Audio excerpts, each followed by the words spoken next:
Chapter 1 of Discoverers and Explorers.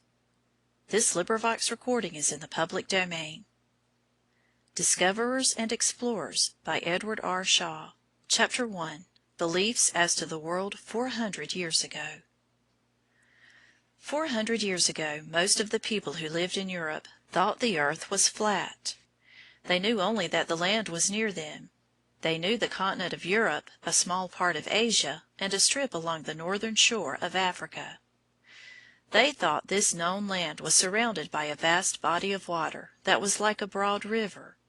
Sailors were afraid to venture far upon this water, for they feared they would fall over the edge of the earth.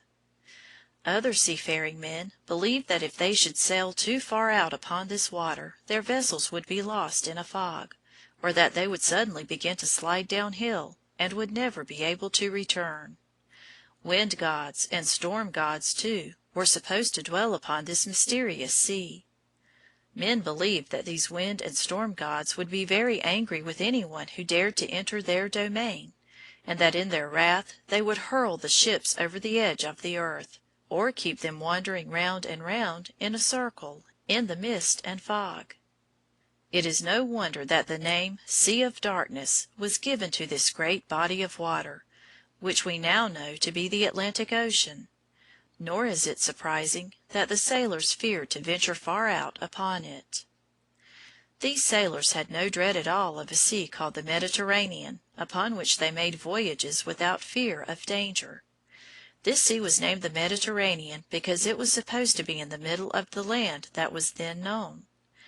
On this body of water the sailors were very bold, fighting, robbing, and plundering strangers and foes, without any thought of fear. They sailed through this sea eastward to Constantinople, their ships being loaded with metals, woods, and pitch. These they traded for silks, cashmeres, dyewoods, spices, perfumes, precious stones, ivory, and pearls. All of these things were brought by caravan from the far eastern countries, as India, China, and Japan, to the cities on the east coast of the Mediterranean. This caravan journey was a very long and tiresome one. Worse than this, the Turks, through whose country the caravans passed, began to see how valuable this trade was, and they sent bands of robbers to prevent the caravans from reaching the coast.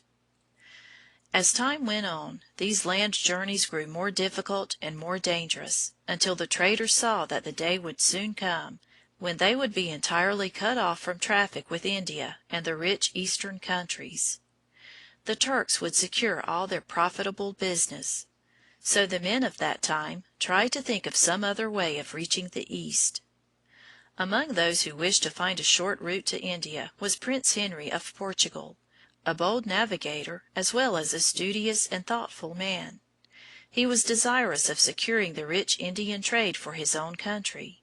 So he established a school for navigators at Lisbon, and gathered around him many men who wanted to study about the sea.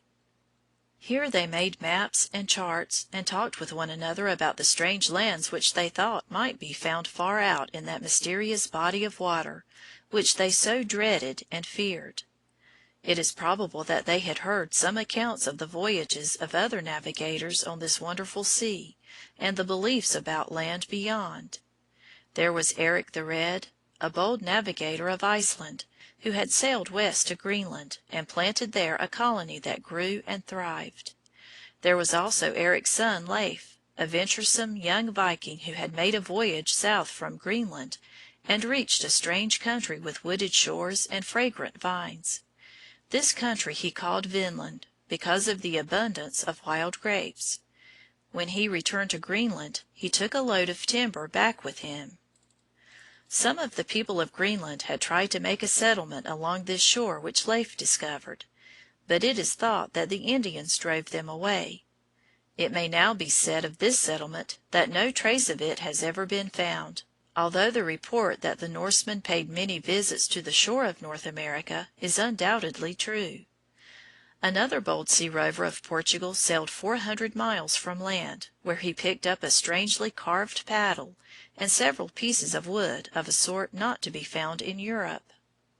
Saint Brandon, an Irish priest, was driven in a storm far, far to the west, and landed upon the shore of a strange country, inhabited by a race of people different from any he had ever seen.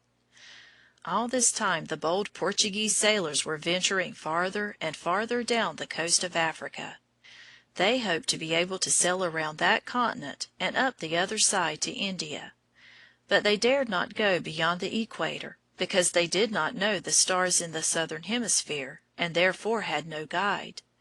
They also believed that beyond the equator there was a frightful region of intense heat, where the sun scorched the earth and where the waters boiled. Many marvelous stories were told about the islands which the sailors said they saw in the distance.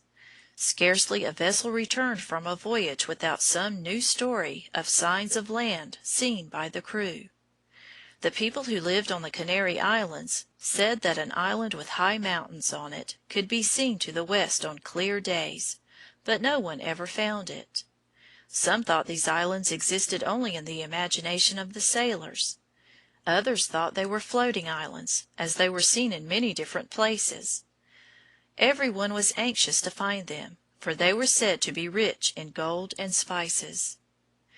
You can easily understand how excited many people were in regard to new lands, and how they wished to find out whether the earth was round or not. There was but one way to find out, and that was to try to sail around it. For a long time no one was brave enough to venture to do so. To start out and sail away from land on this unknown water was to the people of that day as dangerous and foolhardy a journey as to try to cross the ocean in a balloon is to us at the present time. Chapter 2